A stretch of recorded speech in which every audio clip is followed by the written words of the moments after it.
오늘 우리에게 주시는 하나님의 말씀 함께 보도록 하겠습니다. 요한복음 3장 22절로 30절까지 말씀이에요. 요한복음 3장 22절로 30절 함께 교독하도록 하겠습니다. 제가 먼저 읽겠습니다. 그 후에 예수께서 제자들과 유대 땅으로 가서 거기 함께 유하시며 세례를 베푸시더라. 요한도 달랑 가까운 에서에서 세례를 베푸니 그들이 많으니라. 그러므로 사람들이 와서 침례를 받다. 요한이 아직 옥에 갇히지 아니하였더라. 이에 요한의 제자 중에서 한 유대인과 더불어 문제를 치게 하여 변론이 되었으니 그들이 요한에게 가서 이르되 랍비여 선생님과 함께 요단강 저편에 있던 이 곧 선생님이 정언하시던 이가 세례를 베풀매 사람이 다 그에게로 가더이다. 요한이 대답하여 이르되 만일 하늘에서 주시가 아니면 사람이 아무것도 받을 수 없느니라. 내가 말한 바 나는 그리스도가 아니요 그의 앞에 보내심을 받은 자라고 한 것을 정언할 자는 너희니라. 신부를 취하는 자는 주제나 서서 신랑의 음성을 듣는 친구가 크게 기뻐하니 나는 이러한 기쁨으로 충만하였노라. 함께 읽겠습니다. 그는 흥하여야 하겠고 나는 죄하여야 하리라 하니라. 아멘. 평생을 누군가를 위해 살아가는 사람들이 있어요. 자신들이 평생에 노력을 해서 많은 사람에게 뭔가를 만들어내는 사람, 그 사람을 우리는 장인이라고 합니다. 그 사람들은 평생을 사람들이 즐겨 찾는 것들이나 혹은 필요로 하는 것들을 만들어냅니다. 그릇이나 도자기 혹은 옷가지나 칼 이런 것들을 만들어 사람들에게 제공합니다. 그리고 그것으로 그들은 살아갑니다. 장인들의 삶을 들여다보면 놀랍습니다. 그들의 삶을 다큐멘터리로 제작한 내용들을 보면 한평생 그릇만 만드는 사람들의 손을 보면 너무나 거칠어요. 그리고 또 옷을 만드는 사람들을 보면 허리와 손끝이 너무 거칠게 되어 있고 또 철제 기구를 만드는 사람들의 손과 팔은 늘 아픔 가운데 있고 또 그럼에도 불구하고 아프더라도 계속 사용되어지고 있더라고요. 그럼에도 불구하고 그들이 조금 얻어내는 것이 대가라든지 명성 같은 것들이 아니겠습니까? 사람들은 도구를 사용하는 동물이라고 해서 어떤 사회학자가 말했듯이 언제나 그 도구를 만들어내고 사용하려고 합니다. 그러다 보니 거기에 맞게 또 그 도구를 위한 장인들이 늘 탄생되어지기도 합니다. 어떻게 보면 우리 인간들의 삶은 다 장인의 삶을 살아가고 있는 것이 아닌가라는 생각을 해보게 됩니다. 제가 오늘 여러분들에게 이렇게 장인에 대한 이야기를 또 했냐면 성도의 삶도 곧 이 장인의 삶과 같다라는 생각이 들어서 그렇습니다. 하나님께서 우리에게 인생을 주셨습니다. 그리고 그 인생의 자리에서 어떤 누군가를 위해 섬김과 희생과 여러 가지 많은 노력을 하며 살아가게 합니다. 자신의 삶을 위한 것보다는 나에게 주어진 사명과 같은 것들을 붙잡고 그것에 의해 매진하며 정진하며 살아가게 됩니다. 그리고 그것들을 통해서 그 삶을 통해서 주변의 많은 사람들이 때로는 유익함을 느끼기도 하고 감사함을 느끼기도 하고 때로는 놀라움을 느끼게 하며 살아갑니다. 이것이 참된 성도의 인생들 아니겠습니까? 장인들의 삶도 보면 그렇습니다. 그들의 삶을 통해서 자신에게 주어진 그 하나의 작품과 같은 것들을 만들어서 사람들에게 주었을 때 그 사람들은 기쁨과 또 유익함과 놀라움을 경험하게 됩니다. 좋은 것을 받음으로 감격합니다. 그럼에도 불구하고 그 장인들의 삶은 언제나 닳고 부서지고 구부러지고 살아갑니다. 명성은 얻지만 자신의 대부분은 사실은 점점 잃어가는 것이 장인의 삶이에요. 명성을 얻기도 합니다. 하지만 예를 들어서 칼을 만드는 사람에게 많은 사람들이 이렇게 명성이 있다, 대단하다라고 하지만 칼이 자신의 삶에 아무 유익이 없고 도움이 안 되는 사람에게는 그게 뭐라고, 왜 그렇게 만드는 데 있어서 모든 것을 다 바치고 만들지 라고 하지 않겠습니까? 그러니까 그런 것처럼 그러한 모든 모습들을 볼 때 참 거기에 대한 대가는 미미한 것처럼 보입니다. 하지만 그 장인의 삶은 그 명맥을, 그 전통을 이어가기 위해서 자손들에게 아니면 누군가를 꼭 찾아서라도 그 명맥을 이어가게 합니다. 그게 장인의 삶 아니겠습니까? 현대 기술로는 할 수 없는 그 삶을, 그 명맥을, 그 기술을 전수하기 위해서 장인들은 오늘날도 살아가고 있습니다. 이처럼 우리 성도들도 사실은 그 소중한 뜻과 하나님의 참된 진리를 잘 갈고 닦아 후대에 전하며 살아가는 삶이 아니겠습니까? 그렇기 때문에 우리 성도들도 사실 이 장인과 같은 이 말씀, 하나님의 말씀을 잘 갈고 닦았어. 그리고 이 말씀을 잘 깨달아 알아서 누군가에게 반드시 전해야 된다는 것이에요. 그 삶을 우리에게 허락하셨다는 겁니다. 이처럼 성도의 삶 속에서도 이런 삶이 꼭 필요하다는 것들을 기억하며 살기를 바랍니다. 이 세상 가운데에서, 이 세상이 형성되어지고 지금까지 이끌어 내려오는 가운데에서 많은 사람들이 이 삶을 살아왔습니다. 특별히 성도들이라고 하는 사람들도 이 삶을 살아왔어요. 누가복음 2장 25절로 29절을 한번 보면 예루살렘에 시므온이라 하는 사람이 있으니 이 사람은 어렵고 경건하여 이스라엘의 위로를 기다리는 자라. 성령이 그 위에 계시더라. 그가 주의 그리스도를 보기 전에는 죽지 아니하리라 하는 성령의 지시를 받았더니 성령의 감동으로 성전에 들어가매 마침 부모가 율법의 관례대로 행하고자 하여 그 아기 예수를 데리고 오는지라. 시몬이 아기를 안고 하나님을 찬송하여 이르되 주제여 이제는 말씀하신 대로 종을 평안히 놓아 주시는 도다 라고 합니다. 예수님께서 태어난 지 8일 만에 그러니까 결례, 그러니까 소위 말하는 할례를 행하게 하기 위해서 예루살렘으로 방문을 합니다. 그때 평생을 메시아를 기다리며 그가 오셨을 때 전해야 할 그 말을 전하기 위해서 평생을 그 성전 앞에서 기다렸던 사람이 있었습니다. 그가 바로 시므온이었습니다.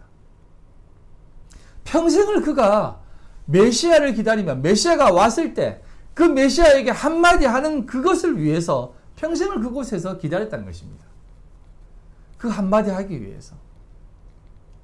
이게 장인의 삶이라는 것이에요. 그래서 그가 그리스도를 만나는 순간, 메시아를 만나는 순간 이렇게 딱 얘기하는 것입니다. 하나님을 찬송하며 이렇게 얘기합니다. 드디어 종을 자유하게 놓아주시는군요. 주인, 통치자시여. 데스포테스라고 하면서 이제 통치자시여. 나를 그렇게 붙잡고 있던 주제시여 라고 하는 것입니다. 그러면서 그에게 메시아의 삶을 딱 선포하고 그는 이제 그의 모든 삶을 딱 떠나는 것입니다. 우리의 삶도 그런 삶이 아니겠습니까? 자, 그럼 조금 더 구약의 삶을 좀 들여다볼까요? 그들은 모두 하나님을 바라보며 살았을 것입니다. 보면 하나님께서 세상을 창조하시고 아담과 하와를 이 땅 가운데에 먼저 보내십니다. 아담과 하와를 이거는 좀 더 보여주시고 좀 설명을 듣고 아담과 하와를 이 땅 가운데 빡 보내시는데 한번 보세요. 아담과 하와를 창조하시고 세상 가운데 보내세요. 왜 보내십니까? 하나님의 그 뜻을 명맥을 전하라고. 근데 아담과 하와가 이제 볼게요. 한번 보면 몇 살 동안 삽니까? 아담이 몇 살 동안 삽니까? 930년을 삽니다. 근데 아담과 하와가 930년을 쭉 살았지만 그의 계보를 보면 셋 한 명 딱 얘기합니다. 수많은 사람들을 낳았을 거 아닙니까? 930년 동안 살면서 하와는 해산하는 고통을 다 받았다니까요. 그러면 그 고통을 받아야 돼요. 아담은 땅을 기경해야만, 땀을 흘려야만 먹고 살기 위해서는 그렇게 일해야 됩니다. 그러면 계속해서 아기를 낳아야 되는 것입니다. 그럼에도 불구하고 하나님은 아담의 자손은 딱 그렇게 한 명을 얘기합니다. 가인은 얘기하지 않습니다. 뭐 두 개 얘기하겠지만. 그런 것처럼 800년을 지내며 아이를 낳았지만 그는 한 명을 딱 얘기합니다. 아담의 삶의 전승이, 그 명맥이 셋을 통해서 이어진다는 것입니다. 그리고 셋은 에노스를 낳았습니다. 에노스 역시 셋 역시 수많은 자녀를 낳았지 않겠습니까? 그럼에도 불구하고 에노스, 그에게만 계보를 연계시킵니다. 쭉 보시면 아담, 셋, 에노스, 게난, 마할랄랄 이런 것들, 이러한 모든 사람들 보면은 이제 느부갓네살도 무두살라도 나오고 쭉 이렇게 나옵니다. 그리고 라멕의 후손인 노아가 딱 나옵니다. 하나님의 계보 몇백 년 동안 자식을 낳으며 살아왔음에도 불구하고 하나님의 계보는 몇 명, 한 명씩 뚝뚝뚝뚝 내려옵니다. 여러분, 이 명맥을 여러분 아셔야 돼요. 그리고 특별히 여기 좀 보시면 제가 이제 이것 때문에 이제 얘기를 했는데 이 계보를 한번 보시면 노아의 홍수 이때 이제 일어나서 모든 인류가 다 멸망하지 않습니까? 이때가 언제냐면 2345년입니다. 예. 그럼 지금으로부터 몇 년 전요? 대략 4500년 전 아니겠습니까? 대략 4300 한 60년 정도 아닙니까? 그런데 우리 이 중국이라든지 한국 조선 그러니까 고조선 이집트 메소포타미아 문명 몇 년도 문명이라고 합니까? 중국의 역사가 황하 문명이 몇 년도 역사라고요? 5000년 역사라고 그래요. 5000년 역사. 우리 고조선도 몇 년도 역사라고요? 5000년 역사라고 그래요. 그러면 이런 역사들을 보면 이런 일들이 일어났을 때 노아의 8명 식구로 인해서 사실은 4대 문명이 발생된다고 보시면 돼요. 좀 말이 안 되는 것 같죠? 근데 그 당시 하나님 앞에 살아왔던 그 노아와 그 하나님의 그 당시 민족들은 지금과 같은 어떤 인류가 아니었을 거예요. 지금은 굉장히 퇴보되었습니다, 인류가. 그때 당시 인류들은 체력도 좋았고 힘도 좋았고 수명도 길었고 그냥 자녀들을 낳는 고통이 있었다니까요. 수많은 자손들이 쭉쭉쭉쭉쭉 나왔을 거예요. 그래서 고조선도 생기고 중국도 생기고 이집트 문명, 메소포타미아 문명 다 생겼던 것입니다. 그런데 여기에 계보를 쭉 보면 미미하게 이렇게 일어납니다. 아브라함, 이삭, 야곱 그리고 소위 말하는 다윗의 왕국을 꿈꾼다잖아요. 여기 다윗 왕국이에요. 여기가 다윗 솔로몬이에요. 요거 조금이에요. 조금. 고조선 땅덩어리 알죠? 크기. 다윗 왕국은 요겁니다. 요거. 근데 고조선 땅 얼마나 커요? 그 찬란한 문명을 펼쳤음에도 불구하고 지금도 사람들은 다윗 왕국을 꿈꾸고 있어요. 요거 꿈꾸고 있습니다. 그런 게 아니라니까요. 하나님의 나라가 이 땅 가운데 도래한다라고 하는 개념은 요런 조그마한 나라가 회복되는 개념이 아니라 하나님의 뜻이 명맥이 쭉 이어지는 겁니다. 지금 한번 보십시오. 이게 예수 그리스도가 오는 때가 고구려 시대예요. 고구려 시대. 예? 이런 시대에 우리나라에는 이런 수많은 역사들이 일어나고 있었습니다. 예수가 누군지도 몰랐어요. 그럼에도 불구하고 찬란한 문화를 꽃폈다라고 얘기하지 않습니까? 그런데 성경은 이러한 어떤 미미한 어떤 역사들이 미미하게 보셔 다 잡혀가고 막 오만 것들이 다 일어남에도 불구하고 미미하게 그 명맥이 이어지는 것입니다. 누구에 의해서? 그리스도 여러분들로 인해서 이 일들이 일어나고 있다는 것이에요. 그래서 제가 오늘 학생들에게 이런 얘기 했습니다. 고3들 3명 있고 고2 1명 앉았어요. 그래서 내가 저 고2 학생 1명으로 인해서 우리 중 학생회가 명맥이 이어지는 거야. 명맥이라는 건 많고 적음이 아니라는 거예요. 하나님의 말씀도 마찬가지라는 것입니다. 이렇게 쭉 이어지는 것입니다. 수많은 자손들이 태어났음에도 불구하고 성경은 이 사람만 얘기하는 것입니다.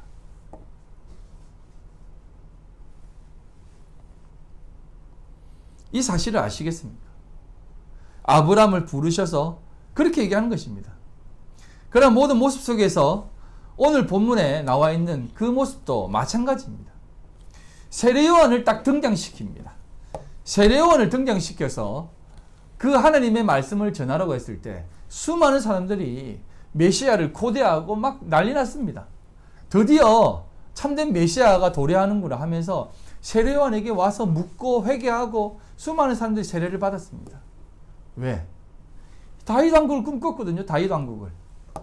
다윗 왕국을 꿈꾸다 보니까 저분이야말로 참된 선지자고, 어떤 학자들은 마지막 사사라고 얘기를 하는데 저는 거기에 동의하지 않습니다. 저는 여러분들이 선지자고 사사고 제사장이고 하나님의 거룩한 나라라고 저는 봅니다.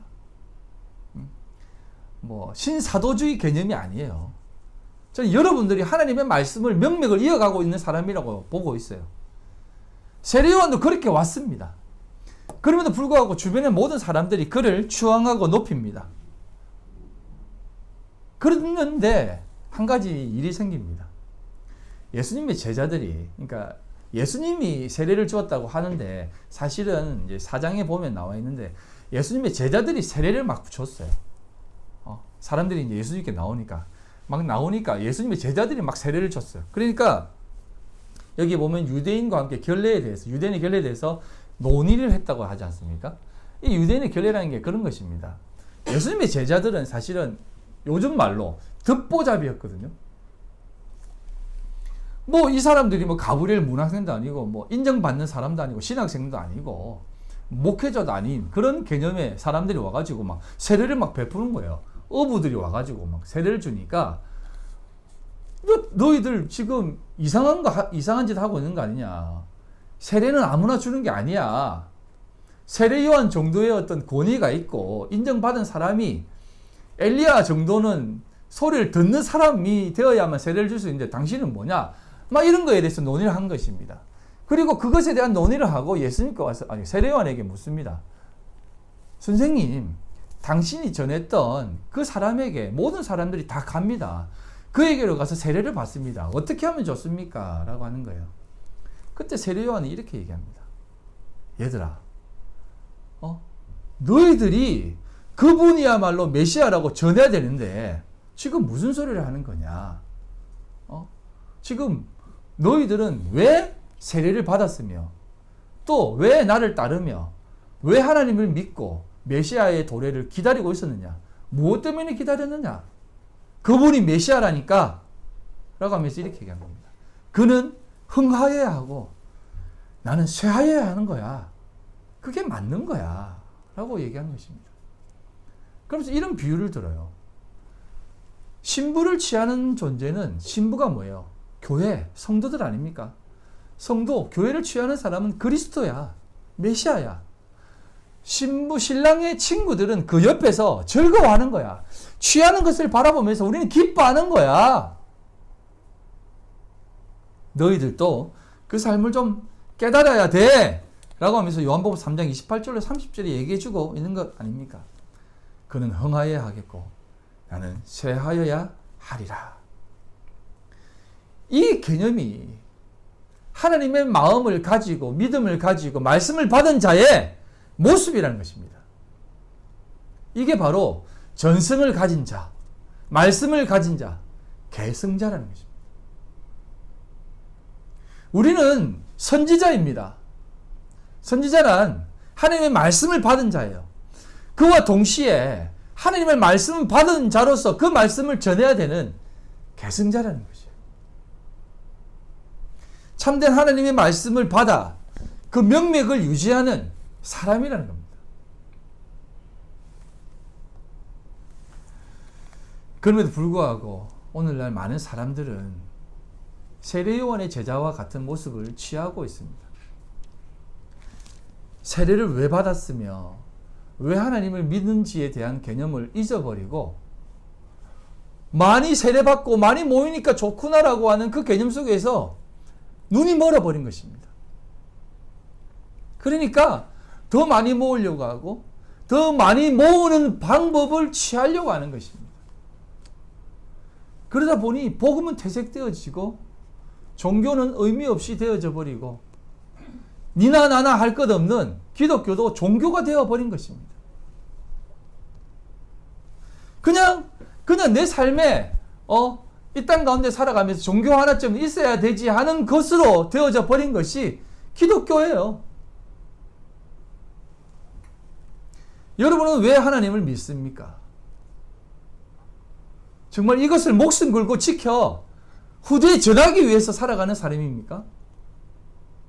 이걸 해산의 고통으로 교회를 낳는, 성도를 낳는 아비된 심정 아니겠습니까? 우리를 가리켜서 하나님의 자녀라고 합니다. 자녀된 자가 부모가 되어야 되지 않겠습니까? 부모가 되어 이제 성도들을 낳아야 되지 않겠습니까?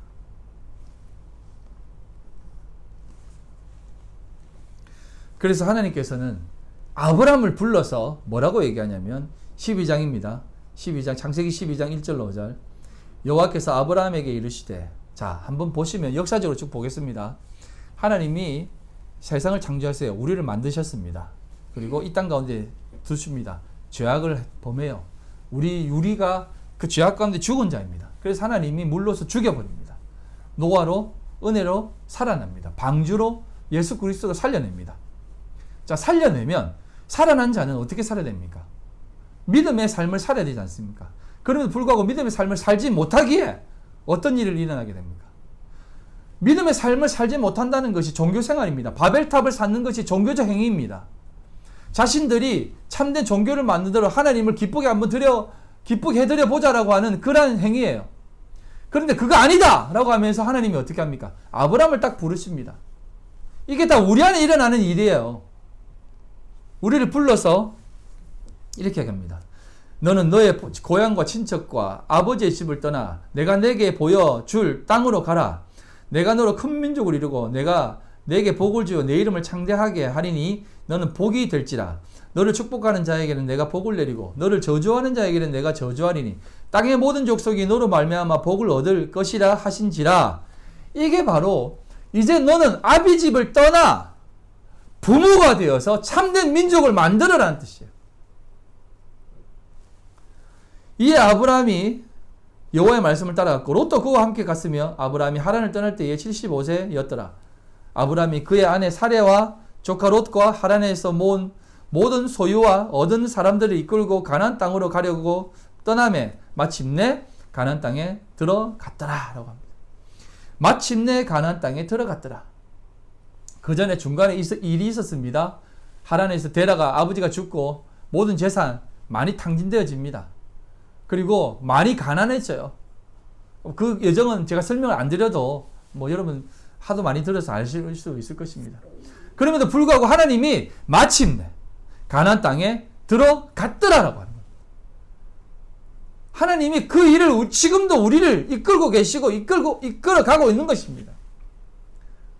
아브라함만이 들어가는 것입니다, 여러분. 롯은 어디로 가요? 소돔 땅으로 가요. 계승자의 삶입니다. 하나님의 말씀을 받은 자의 삶이라는 것이요. 자, 그리고 모세를 부르십니다. 그 명령을 이으시는 모습은 이렇습니다. 3장 9절로 10절. 이제 가라. 이스라엘 자손의 부르짖음이 내게 달하고 애굽 사람이 그들을 괴롭게 하는 학대도 내가 보았으니 이제 내가 너를 바로에게 보내어 너에게 내 백성 이스라엘 자손을 애굽에서 인도하여 내게 하리라. 이제 모세를 통해서 이스라엘 민족들을 또다시 출애굽에 똑같은 역사가 일어나는 거예요. 세상에 집어넣듯이 아담과 하울을 집어넣듯이 이스라엘 민족들을 애굽으로 다 집어넣습니다. 그리고 모세를 통해서 다 끄집어냅니다. 모세, 테바, 방주, 건진받은 자가 이끌어내는 것입니다. 모세 안에서 모세와 함께 출애굽하는 것입니다. 그렇게 해서 하나님이 아브람, 모세 그렇게 하고서 어떻게 됩니까? 나와서 모세는 죽고 누구와 함께? 여호수아와 함께 가나안 땅으로 들어갑니다. 자, 가나안 땅으로 들어갈 때도 마찬가지입니다. 가나안 땅으로 들어갈 때도 그 가나안의 그 모든 7 족속들을 다 쳐붓습니다. 가나안의 7 족속들은 이제 이게 7 족속이라고 하는 것을 우리는 조금 그 의미로 봐야 돼요. 7 족속이라고 하는 것이 하나님이 참 가나안에 살고 있는 그 어떻게 보면 참 불쌍한 원주민들을 그렇게 꼭 쫓아내야만 되었냐? 뭐 이렇게 하는 사람들이 많아요. 인간적인 모습으로 보았을 때는 그렇습니다. 그러나 이 일곱 족속이라는 것은 그런 개념이 아닙니다. 가나안 땅에 있는 일곱 족속은 우리가 약속의 땅으로 가는데 그 안에 있는 우리 속에 있는 죄악인 것입니다. 잠언 26장 24절로 25절입니다. 원수는 입술로는 꾸미고 속으로는 속임을 품나니 그 말이 좋을지라도 믿지 말 것은 그 마음에 7가지 가증한 것이 있음이니라. 우리 속에 7가지 가증한 것이 있다는 겁니다. 즉 가나안에 있는 그 약속의 땅에 있는 우리 약속의 땅 우리 속에 있는 것이 7가지 죄악이 있다는 것입니다. 근데 7은 제가 무엇이라고 얘기했습니까? 완전수이며 7으로 인해 죽어서 살아야만 되어야 되는 꽉 찬 숫자라고 했지 않습니까? 7이라고 하는 것은 그 안에 죄악이 관연한 땅이라는 그런 개념이에요. 그래서 하나님이 그 7 족속을 싹 몰아내십니다. 누구와 함께? 여호수아와 함께. 그리고 여호수아와 함께 몰아내고 어떻게 하냐면 여호수아 24장 14절로 15절입니다.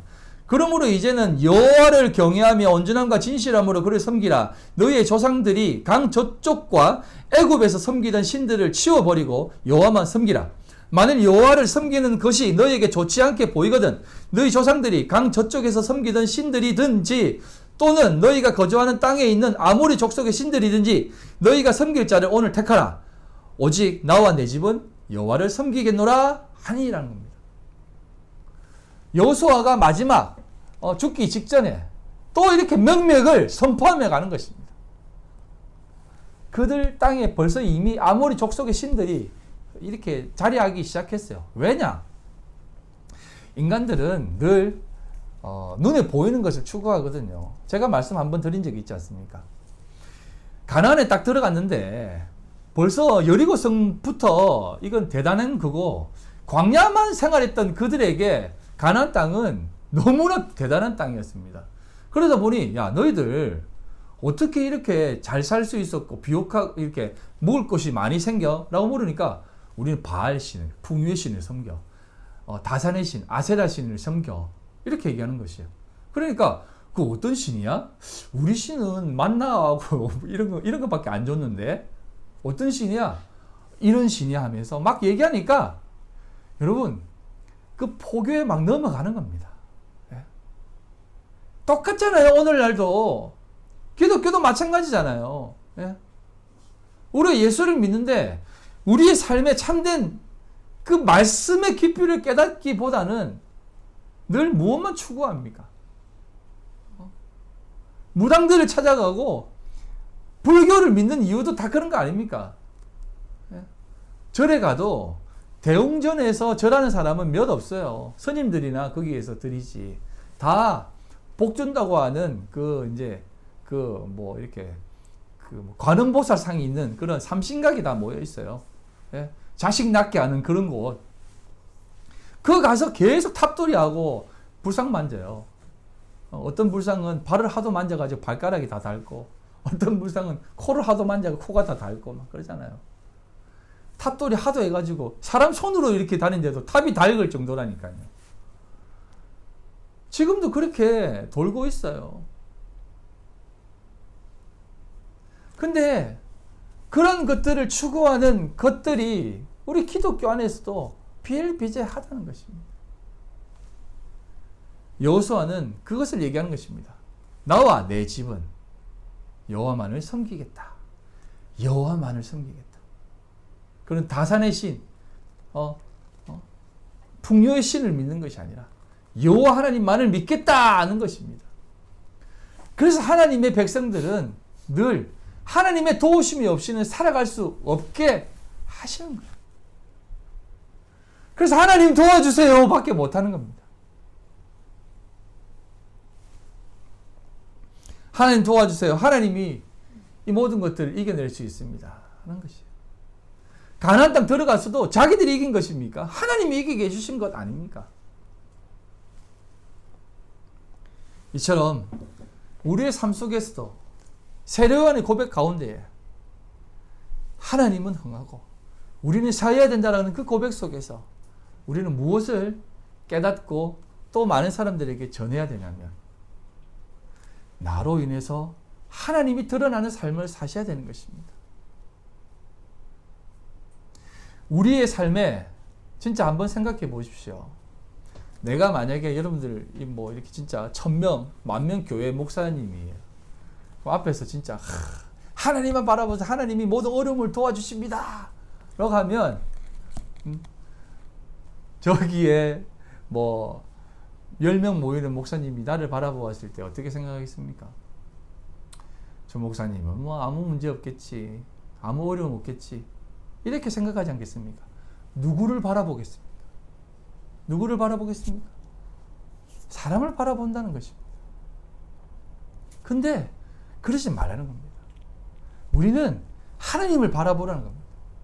하나님을 바라보라는 거예요. 하나님이 우리의 삶을 이끄신다라고 하는 그 믿음 속에서 오늘날도 우리를 통해서 명맥을 유지해 가시는구나라는 것을 깨달으셔야 되는 것이에요. 저도 이번 주에 있으면서 많은 사람들을 만나고 얘기하는데 이게 저는 요즘 많은 사람 만나면 만날수록 자꾸 이렇게 내가 작아지는 게 느껴요. 저요. 네. 어떤 느낌이 드냐면 왜 나는 뭐 했지? 이런 생각이 드는 거 있죠. 네. 그때마다 하나님 앞에 늘 어떻게 살아야 될까? 어떤 삶을 살아가야 될까라는 고민을 한다는 것입니다. 오늘도 한글학교 교장선생님들끼리 이렇게 만나서 얘기하는데 우리 한글학교가 제일 작더라고요. 그리고 또 이렇게 뭐 이렇게 속해 있는 것을 보면 제가 제일 이렇게 미미하더라고요. 근데 그래도 뭐 저는 괜찮습니다. 그럼에도 불구하고 괜찮다고 말함에도 불구하고 돌아오는 발걸음이 씁쓸하더라고요. 이 말씀을 준비하면서 이 씁쓸한 마음을 어떻게 하면 될까? 진짜 그는 흥해야 되고 나는 쉬어야 되는데 나는 정말 쉬하고 있는 것인가? 라는 생각이 들더라고요. 그래서 이렇게 말씀을 쭉 읽어 나갔습니다. 사도 바울의 말씀을 요즘 이렇게 쭉 읽는데 디모데후서 2장에 이런 말씀이 딱 저에게 다가오더라고요.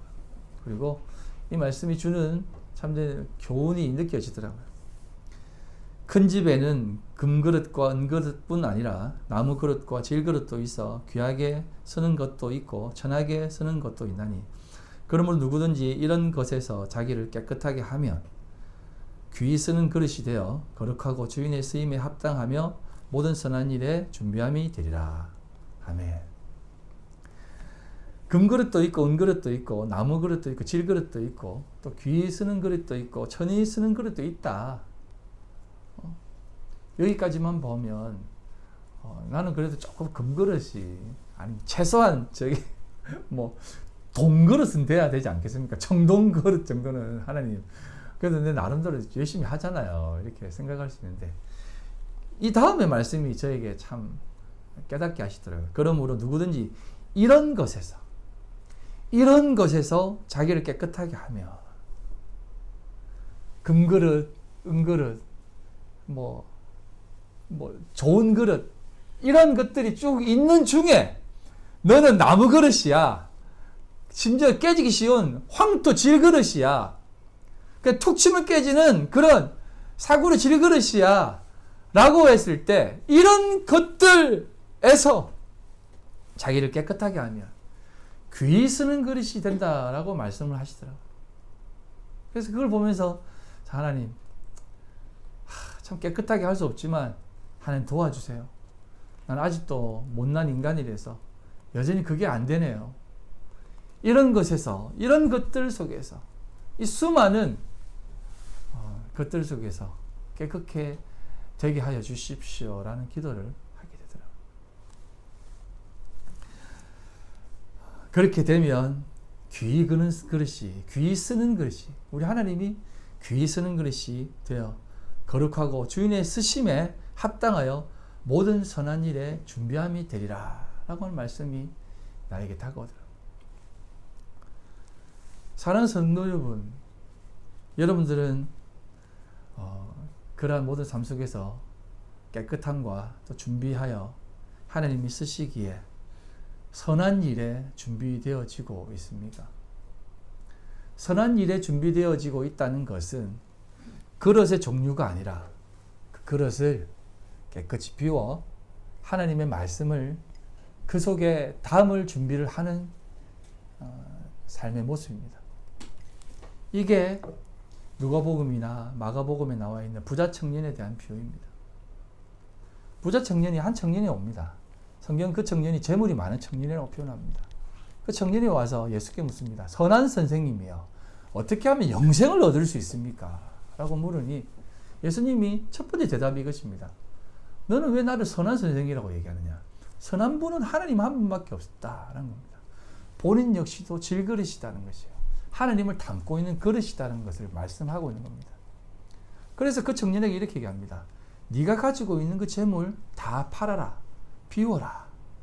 네가 그 속에 좋은 것이라고 생각한 것, 너 자신의 거룩함이라고 생각했던 것, 네 스스로 채워놨던 것을 다 비워라. 그리고 나를 따르라. 그러면 그 안에 나에게 채워진 그 하나님, 선한 분이라고 말했던 그 참된 하나님의 그것이, 하나님의 말씀이 너의 그 그릇에 채워질 것이다 라고 하니까 그 청년이 근심하며 돌아갔다는 것입니다. 오늘날도 마찬가지입니다. 우리가 지금 채워놓은 거룩하다고 생각하고 좋은 것이다라고 생각하고 귀한 것이다라고 생각했던 것이 무엇이라고 생각합니까? 그거 정말 말씀입니까? 아니면 여러분들을 여러분 되게 하는 것입니까? 쉬운 예로 말씀을 드리겠습니다. 목사에게는 성도들의 수 아니겠습니까? 목사들에게는 교회의 규모 아니겠습니까? 이것이 나에게 하나님이라고 생각하는 것이라고, 하나님의 역사라고 생각하는 것이다라고 생각하느냐? 그거 빨리 걷어내라. 걷어내고 나를 따르라. 내가 거기에 말씀으로 채워줄게. 그게 바로 선한 일이라는 겁니다. 우리의 모든 것을 비울 때 오는 여러분 그 기쁨을 여러분 경험해 보셨습니까? 어저께가 아니죠. 목요일 날이죠. 우리 학생 하나에게 국어 5학년 2학기를 가르치는데 거기에 한 소설이 등장하더라고요. 그 소설의 내용은 선물이라고 하는 소설인데 한 아이가 아빠와 함께 서커스를 보러 갑니다. 보러 갔는데 그 앞줄에 아이 8명과 부부가 와가지고 즐겁게 서커스 구경을 위해 막 서커스에 얘기하면서 해맑게 아이들과 함께 그 서커스 입장을 위해서 대기하고 있었습니다. 그럼 맵플스 직원이 와서 아이들 8명과 당신 부부 2명, 총 10명 이만큼 돈이 듭니다 라고 하는 순간 그 부부의 얼굴이 완전히 슬픔에 잠기는 것을 그 뒤 아이가, 아빠와 온 그 아이가 본 것입니다. 그래서 이제 나는이라고 얘기하겠습니다. 나는 그 아이의 아빠의 얼굴을 보며 어떤 큰일이 일어나는 것을 깨달았다. 하지만 그 뒤에 있는 8명의 아이들은 아무것도 모르고 해맑게 서커스 얘기만 하고 있고 그 서커스를 볼 기대에 부풀어 있었다. 그때였다. 나의 아버지는 나의 손을 놓고 주머니에 손을 넣고 $20짜리 지폐를 꺼집어내어 바닥에 떨어뜨렸다. 그리고 다시 줍고는 앞에 있는 그 아이의 아빠를 불렀다. 여보시, 선생님, 이 돈 방금 흘렸습니다. 빨리 주워 가시죠. 하며 그 아이 아빠에게 건네주었다. 그 아이 아빠의 눈은 아빠를 바라보며 너무나 감사의 눈빛으로 또 너무나 감사의 손으로 손과 눈을 마주치고 고맙습니다라는 말을 연신 내뱉었다. 그리고 그 돈으로 표를 구입하고 나머지 표를 구입하고 즐겁게 서커스장으로 들어갔다. 하지만 우리는 아빠와의 손을 잡고 돌아올 수밖에 없었다. 아빠가 나에게 물었다. 괜찮지? 나는 이렇게 대답했다. 그럼요, 아빠. 서커스를 보지 못했지만 내 마음은 허전함이 아니라 굉장히 채워짐으로 느꼈다. 라고 하더라고요. 그걸 얘기하면서 제가 아이한테 설명을 하면서 나도 모르게 눈물이 돌더라고요. 야, 그렇지. 이게 아빠의 마음이고 이게 예수의 마음이고 비록 내가 누릴 수 없는 것이지만 사실은 있는 것을 나눠준 것이 아니고 표값 전부를 다 준 거거든요. 그래서 그것을 보면서 참 감동이 되더라고요. 여러분들의 삶 속에서도 이런 하나님이 주시는 그 마음을 느끼셔야 돼요. 우리는 그 말씀을 전하는 자입니다. 그 삶을 살아내는 자예요. 그 어려운 힘든 속에서도 와, 어떻게 저분은 이 힘든 속에서도 이렇게 믿음을 지키며 살아가지. 그리고 어떤 저런 높은 자리에서도 자고하지 않고 겸손히 살아갈 수 있지. 라고 하는 그 빛을 비추며 살아가는 삶이에요. 그 삶을 살아갈 때 하나님은 여러분들을 통해서 그 그리스도의 말씀을 면맥을 도도하게 흘러내려가게 하시는 것입니다. 그게 여러분들입니다. 말씀을 받은 자들이고 참는 복음을 아는 자들입니다. 기억하십시오. 우리의 삶은 그 삶이입니다. 말씀을 맺겠습니다. 우리의 삶 속에 살아가는 삶은 장인의 삶입니다. 우리는 말씀의 검이라고 하는 그 말씀의 검을 받은 자입니다. 그 말씀을 잘 단련하고 잘 가꾸십시오. 그리고 그 말씀의 전수를 또 다른 누군가에게 하십시오. 여러분 자식들에게도 하고 여러분과 함께 있는 자들에게도 하십시오. 그럴 때 여러분들이 하나님의 명맥을 이어가는 사람들이 된다는 것입니다. 그 삶을 살아갈 때 하나님의 나라는 끊임없이 이 땅 가운데 흘러갈 것입니다. 우리 이 시간 함께 한 번 더 이 찬양을 하려고 했는데요. 우리 주의 손에 나의 손을 포개고 함께 이 찬양 드릴 때 정말 주님을 위해 살아가는 그 삶은 이 삶이 아니겠습니까? 찬양 가사를 생각하면서 나 주 위에 살겠습니다 라는 고백 함께 드리며 나아가겠습니다.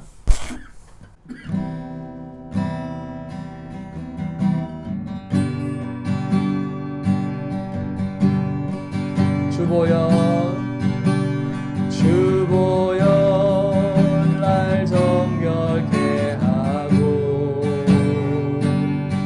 주보여 날 자유케 하니 주 앞에 나 예배하는 이 시간 나의 모든 것을 주께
다시 한번 주의 손에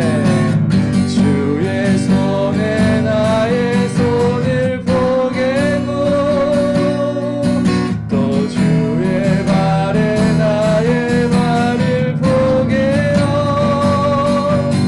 나 주와 함께 죽고 또 주와 함께 살리라 영원토록 주 위에 살리라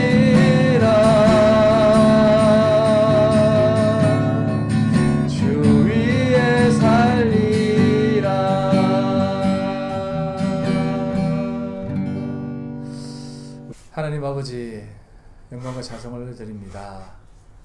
우리의 모든 삶은 늘 부족하고 연약하여서 아버지의 인도하심, 또 이끄심, 붙드심이 없다면 우리는 이 땅 가운데 좌절할 수밖에 없고 넘어질 수밖에 없고 또 힘들어할 수밖에 없는 존재입니다.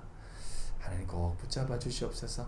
오직 주님 앞에 귀히 쓰는 그릇으로 잘 준비될 수 있도록 이 땅 가운데 살아가며 잘 단련될 수 있도록 또 재련될 수 있도록 주님께서 인도하여 주시옵소서. 하나님, 주의 말씀 꼭 붙잡고 나갑니다. 그 말씀 붙잡아 하나님의 뜻 잘 전할 수 있도록 인도해 주시옵소서. 오늘도 주님 앞에 나올 때에 빈손 들고 나오지 않고 귀한 물질 드립니다. 하나님 받아주시고 하나님 이끄셔서 드린 손길 축복해 주시고 또 하나님 크신 은혜로 만배로 갚아 주시옵소서. 이 물질 하나님 앞에 사용되어질 때에 하나도 땅에 떨어져 없어지지 않고 30배, 60배, 100배의 결실 꼭 있게 하여 주시옵소서. 하나님 기뻐 받아 주시옵소서. 지금은 우리 주 예수 그리스도의 은혜와 아버지 하나님의 극진하신 사랑하심과 성령님의 교통인도 역사 충만하심이 오늘도 주님 앞에 참된 그릇으로 준비되어 그 말씀 잘 이어가기로 결심한 우리 모든 성도들 머리와 그들의 가정과 직장과 사업과 삶의 모든 터전 위에 지금으로부터 영원토록 함께 있을지어다. 아멘.